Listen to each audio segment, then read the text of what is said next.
Let's put in perspective, you mentioned 60%, which is absolutely right. We have been in a terrible bear market for innovation. Hard to understand, but terrible bear market for innovation. However, if you look from the bottom of the coronavirus to that peak in February of 21, we were up 358%. Why? Because innovation solves problems, right? Now we're down 60%, and we have a whole new set of problems, certainly coming out of Russia and Ukraine. If you look at our strategy over a 5-year period, look at the last 5 years, I'm not quite sure what the numbers are, but they are well above our minimum hurdle rate of return, which is 15% at a compound annual rate. And I think over 3 years, we're closer to 25%. So that helps put our performance into perspective. You know, this is a period, if you believe in innovation, and that innovation does solve problems. We had a preview of that after the COVID crisis, when our strategies in the span of a month, many of the stocks were taken down 75% because either they were burning cash or they had low cash cushions. But guess what? Those were the genomics companies that were going to get us out of the coronavirus. And today, what do we have? We have all kinds of problems, the latest of which is Russia, Ukraine, and all of the commodities coming out of that area, especially hitting Europe.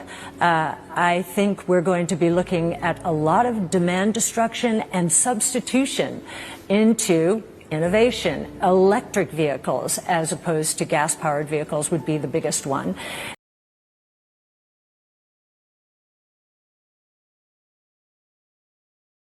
We also have labor shortages all over the place. Again, automation. This is innovation at its best, and it's being turbocharged by this environment as the market is really hitting our stocks. So I think if you were to look at the next 5 years, and if you were to give us that 5-year investment time horizon, we are the closest you'll find to a venture capital fund in the public equity markets.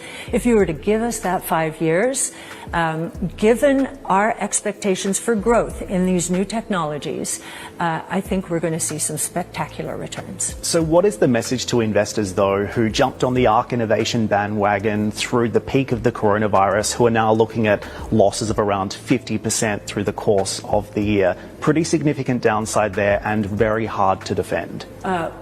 Consider the source, but what I do as an investor when I'm faced with a situation like this, where I have a high conviction strategy, I believe that innovation solves problems. We have a lot of problems. In that case, you average down into a strategy. And I have to tell you, you mentioned outflows. In February, we had inflows. And in fact, since January 17th, we've had significant inflows. So I think a lot of our investor base is averaging down. And as an investor, I've done that over my career, especially in innovation-related stocks. And you'd be amazed if you average down over time how quickly a strategy can come back above that average. And if we're right, significantly above that average over the next 5 years. So talk to me about valuations, because the tech companies that you focus on that really drove the growth have been underperforming. In terms of what could happen next year, with regards to those valuations, you have said that innovation is in bargain basement territory. So when can investors expect a turnaround, and what will be the catalyst for that turnaround, particularly when we have interest rates likely coming up this month in the United States and oil now at $130 a barrel? Well, I think valuations first. We expect our companies to invest aggressively now, sacrificing short-term profitability in order to capitalize on some of the most amazing exponential growth opportunities of our lifetimes. And I'll just give you one example of why this is happening. So there are 5 major innovation platforms evolving at the same time. Never happened before in history. You have to go back to the early 1900s, electricity, telephone, and automobile. We have 5.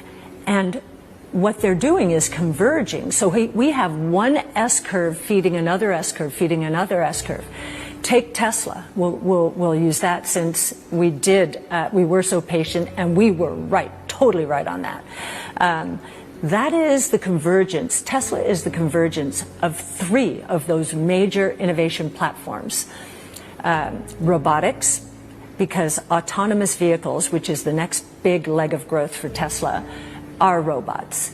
Energy storage, they will be electric. And there's an accelerated shift towards electric now, given what's going on with oil prices. And artificial intelligence, autonomous vehicles will be powered by AI. So S-curves feeding S-curves, incredible growth opportunities. So if you look at the valuations today on our portfolios, again, we encourage our companies to accelerate their investing now so that they can capture the lion's share of many of these winner-take-most opportunities.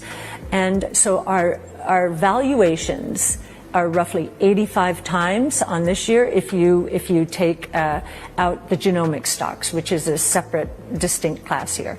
And we have to do discounted cash flows on those.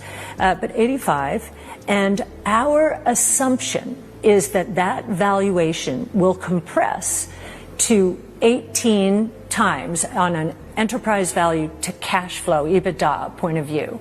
So we have that in our assumptions.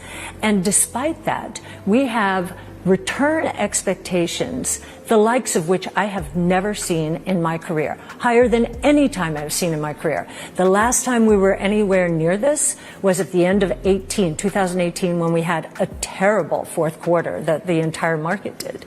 And our return expectation back then, at a compound annual rate over 5 years, was 42%. And we did that. We did that. And here we are again. And one other thing I'd like to mention in terms of valuation, if you compare what's going on in the public equity markets to the private equity markets when it comes to innovation, we've seen a 60% drawdown in the last year.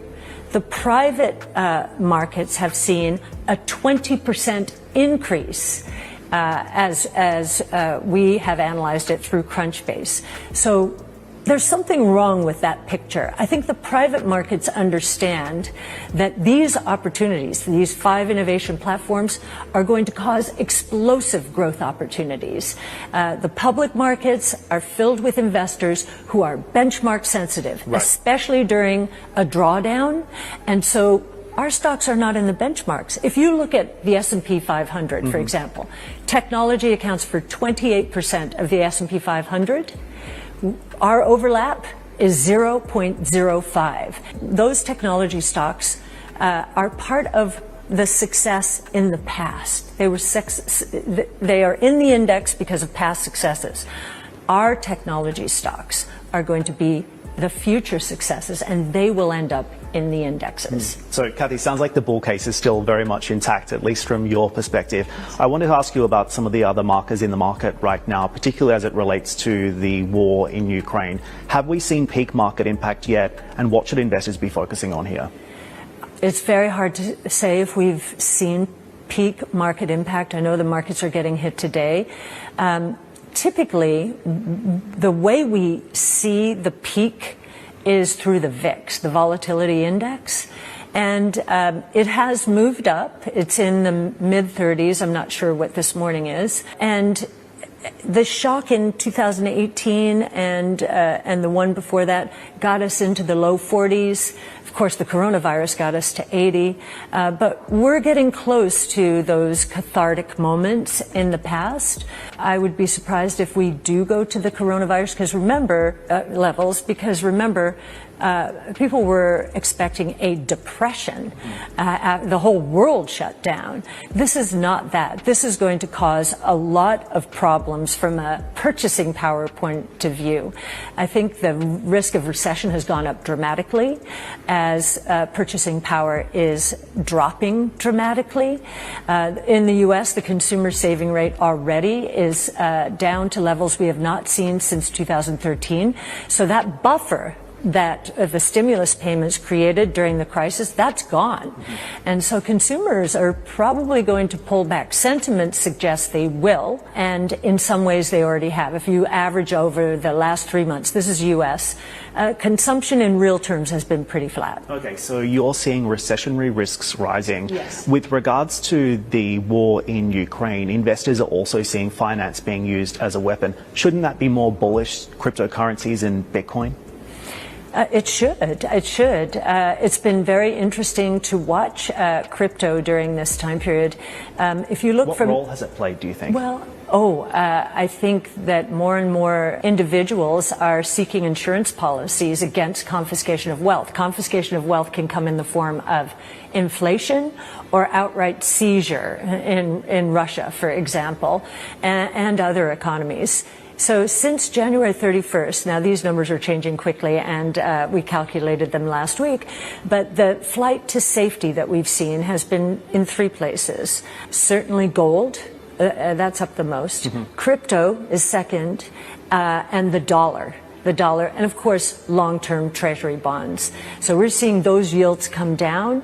The yield curve continues to flatten. I think we're at 25 basis points this morning.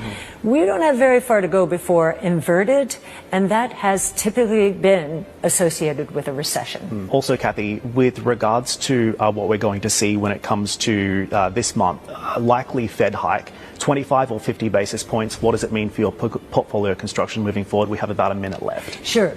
Well, I think Chairman Powell said 25 basis points. The market had discounted 7 or 8, and it's starting to rethink that. I don't think we're going to see anything like that. I don't. I think that this increase in energy prices and food prices is a huge tax increase on all consumers around the world. And that's more associated with recession than inflation.